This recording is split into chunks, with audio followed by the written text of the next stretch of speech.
ओम शांति। आज सुनते हैं प्यारे बाबा की डायमंड हॉल से सन्मुख बाप दादा के महावाक्य।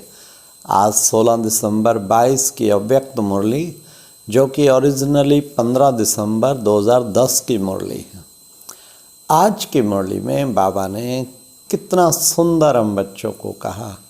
आज बाप दादा बेफिक्र बादशाह की सभा देख रहे, बादशाहों की सभा। तो बाबा ने कहा, बाबा ने सब बच्चों से फिक्र लेके बेफिक्र बना दिया है। सब बच्चे फकुर में रहते और फिक्र बाबा को दे दिया है। बाबा ने कहा, अमृत वेले से, सवेरे से उठते, खाते, पीते, चलते फिरते, इवन सोते तक भी बेफिक्र रहते हैं। किसी प्रकार का कोई फिक्र नहीं, क्योंकि आपने बाप को फिक्र दे के फकुर ले लिया, इसलिए सदा आपके मस्तक में लाइट चमकती है। और अगर फिक्र लेते हो तो समझो बोझ की टोकरी सिर पर आ जाती है। तो बाबा ने कहा, हाँ अब कौन सा पसंद है, लाइट पसंद है या बोझ की टोकरी पसंद है? आपका चित्र भी क्या डबल ताजधारी, एक लाइट का ताज है ना, दूसरा तो चलो स्वर्णिम का होगा। लेकिन बाबा ने कहा लाइट का ताज तो अभी भी सूक्ष्म वतन में अभी भी है ना, संगम पर भी। तो ये लाइट पसंद होनी चाहिए ना। लाइट माना बेफिक्र बादशाह। फिर बाबा ने कहा फिक्र आता क्यों है, उसका कारण बताया। कहीं ना कहीं हद का मेरापन आ जाता है। ये मेरापन बाबा को दे दो। फिक्र लाने वाला है मेरापन। तो मेरे को बस तेरे में बदलना है, मैं की मात्रा को तय में बस। कितना छोटा सा फार्मूला बता। तेरी चिंताएं, तेरा सब कुछ, तेरा फिक्र, तेरा ही सब कुछ है बस। बाबा ने कितना सहज कर दिया, मेरे को तेरे में बस बदल दो। ये है फिक्र बाबा को दे देना। फिर बाबा ने कहा जो सदा बेफिक्र रहते हैं, अच्छा वो हाथ तो उठाओ। आज बाबा ने बच्चों का टेस्ट लिया, हाथ तो उठाओ। फिर बाबा ने बीच में ये भी कह दिया कि बच्चे बाप को हाथ उठा के तो खुश कर देते। हाँ। फिर बाबा ने कहा सेवा का फिक्र जो है ना, वो तो एक अलग बात है। वो फिक्र तो वास्तव में सबको बेफिक्र बनाने वाला है। लेकिन सेवा में भी कोई ऐसा बोझिल हो के नहीं। हाँ, केवल जो कार्य करना है टारगेट, खुशी खुशी। हाँ, बोझिल हैं तो फिर वो भी, उसे भी बोझ की टोकरी बना दिया। नहीं, बिल्कुल बेफिक्र। फिर बाबा ने कहा कि बच्चे अपने संस्कार के कारण जो आता है ना, तो वो बाप से जो अपने संस्कार के कारण फिक्र आता है, बोझिल होने का भी संस्कार है ना, तो बाबा को दे दो और फकुर ले लो। फिर बाबा ने कहा चेक करो, क्या मेरे में कभी कभी ये संस्कार तो नहीं, बहुत समय का संस्कार तो नहीं इमर्ज हो जाता, ये चेक करो। फिर बाबा ने कहा वर्तमान समय के प्रमाण क्या करना। हाँ, कभी भी कुछ भी हो सकता है, प्रकृति की हलचल या बिल्कुल संसार में जैसे अभी कोविड का हो गया था, कभी भी कुछ भी हो सकता है। इसलिए हर बच्चे को अपने पर ये अटेंशन देना है, क्या कि 1 सेकंड में बिंदी लगाना चाहें तो लगा सकते हैं। ये अटेंशन देना है। फिर बाबा ने कहा मानो कोई व्यर्थ संकल्प आता भी है तो भी 1 सेकंड में व्यर्थ को समर्थ में परिवर्तन कर दो। ऐसा नहीं कि लगाओ तो बिंदी और लग जाए क्वेश्चन मार्क या आश्चर्य की मात्रा। हाँ, बाप के साथ चलेंगे हर सेकंड में बिंदी। इसके लिए इसके अभ्यासी हो गए हो। बाबा ने कहा विशेष 2 बातों पर अटेंशन और अंडरलाइन करना है, 2 बातों पे। वो कौन सा? वो 2 बातें हैं, समय और संकल्प। फिर बाबा ने कहा संगम का समय भी बहुत अमूल्य है। कितना बड़े से बड़ा खजाना है संगम का समय। हाँ, तो बाबा ने कहा यह एक जन्म महान जन्म है, इस एक जन्म अनेक जन्मों की प्रारब्ध बनाने वाला है। इसलिए बाबा ने कहा इस समय जितनी प्राप्ति करना चाहो वो कर सकते हो। इसलिए कितनी बड़ी बात बाबा ने कही है। फिर बाबा ने कहा कि देखो बच्चे, संगम युग का 1 सेकंड का कनेक्शन अनेक जन्मों के साथ, 1 सेकंड गवाया अनेक जन्म समझो गए। बाबा ने एक बार कहा था 1 सेकंड या 1 मिनट गवाया तो वर्ष, कल्प का वर्ष गवाया, तो क्यों गवाएं। इसलिए दिन भर ये ध्यान रहे मेरा 1 मिनट भी 1 सेकंड भी वेस्ट ना हो। वेस्ट क्यों करें, अपने आप को बिजी रखने वाले नंबर 1 बिजनेसमैन बनो। फिर बाबा ने कहा कि बच्चे इस समय का 1 सेकंड, 1 मिनट, घंटा बहुत महान है। फिर बाबा ने कहा कि बच्चे तुम बच्चे, फिर दूसरा बाबा ने कहा संकल्प जो है, पहला तो समय सेकंड बताया, संकल्प संगम का विशेष आधार है। जो योग भी लगाते हो तो क्या कहते हैं, मन मना भाव। तो मन क्या है, मन का काम है संकल्प करना ना। तो संकल्प योग के द्वारा भी विक्रम विनाश करते हो ना।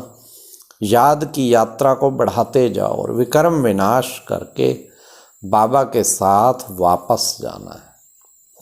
तो संकल्प द्वारा ही याद की यात्रा की अनुभूति करते हैं।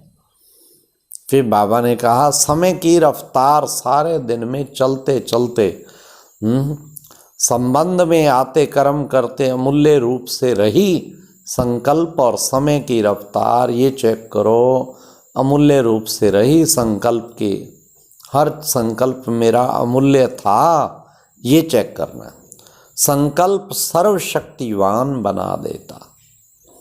बाप दादा बार बार कहते हैं मेरे लाडले बच्चे, ओ मेरे दिल में बसने वाले बच्चे, वाह अब व्यर्थ के खाते को समाप्त करो और सफल करो। फिर बाबा ने सफल करना ही सफलता को पाना है, सफल करना ही सफलता को पाना। 1 सेकंड गया तो ये ना समझो हर सेकंड हर संकल्प, समझो 1 वर्ष गया, हर सेकंड हर संकल्प सफल।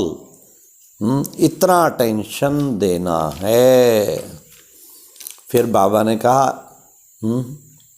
इतना फुल स्टॉप लगाने की चेकिंग करो, अलबेले नहीं बनना। कई बच्चे अलबेले बन जाते। बाप दादा ने कहा, बाबा ने कहा तो था, पर पहले भी बाबा ने बताया क्या, बच्चे क्या कहते, हमने समझा नहीं था, ओहो समय को सोचा नहीं था, इतना समय फास्ट जा रहा है। बाबा ने कहा बाद में यही होगा, ओहो हमने नहीं समझा था कि 1 सेकंड कितना वैल्यूएबल है, इतना समय फास्ट जा रहा है। अभी अलबेलापन बाप दादा हर एक से लेना चाहते, बस अलबेलापन और आलस से भी साथ में। बाबा ने कहा ये मेरे को दे दो गिफ्ट इस नए वर्ष की। अब नया वर्ष आ रहा है ना, अभी से बाबा ने कहा अभ्यास बढ़ाओ, अलबेलापन बिल्कुल नहीं रखना और अलबेलापन आलस से बिल्कुल बाबा को गिफ्ट दे देना है। फिर बाबा ने कहा अभी वर्ष भी नया आने वाला है ना, इसलिए पूरा पुरुषार्थ को, तो फिर अभी से अभ्यास शुरू करो। बाप दादा को हिम्मत रख संकल्प करना और इसको विदाई देना, किसको, अलबेलापन और आलस्य को। बाप दादा ने देखा बहुत बच्चों को हाथ उठाने का रिटर्न भी याद रहता है, लेकिन कईयों को तो ये भी याद नहीं रहता, भूल जाते हैं, अलबेलेपन में भूल जाते हैं कि हमने भगवान के आगे हाथ उठाया था, ये भी भूल जाते हैं। पर हाथ उठा के खुश जरूर कर देंगे, हो जाएगा बाबा, आप देखना समय पे सब हो जाएगा। बाबा भी ऐसे बच्चों को देख क्या करता है, मुस्कुरा देता है, और क्या करेगा बाबा ने कहा और क्या करूँगा। हाँ, तो बाप दादा यही कहते, अभी पुरुषार्थ को, संकल्प को, संगम में समय को अंडरलाइन करो, अंडरलाइन बहुत ज़रूरी है।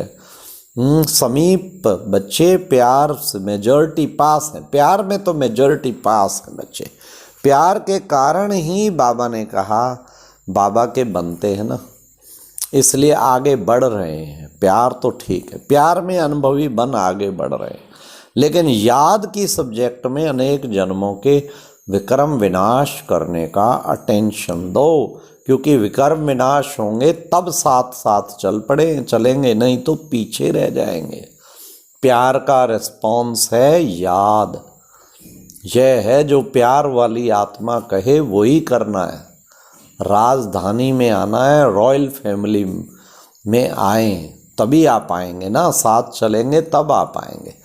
बाप दादा ने पहले भी कहा, इसकी परख कैसे करो? जो ज़्यादा समय दिल तख्त नशीन रहे उस अनुसार सफल फैमिली, रॉयल फैमिली में नज़दीक संबंध में रहेंगे। कैसे परख है? जो ज़्यादा समय दिल तख्त नशीन सदा रहते वही रॉयल फैमिली में निकट आते। प्यार है, प्यार में साथ निभाने वाले हैं। प्यार निभाने वाले दिल तख्त नशीन रहो। प्यार के सब्जेक्ट में पास होना है और पास रहना है। अभी समाप्ति के समय को समीप लाना है, और बाप दादा से प्रकृति भी पूछ रही है कब हमारा समाप्ति करेंगे, डेट फिक्स करो। बाबा ने कहा आत्माएं भी दुखी मन में चिल्ला रही हैं बाबा, इसलिए इन पे रहम करो। एक सेकंड की शांति भी चाहते हैं तो थोड़ी शक्ति दे दो, शांति दे दो। इसलिए मनसा सेवा को बाबा ने कहा बढ़ाओ। बाप दादा ने जो होमवर्क दिया याद रखना और दूसरों को भी रखवाना।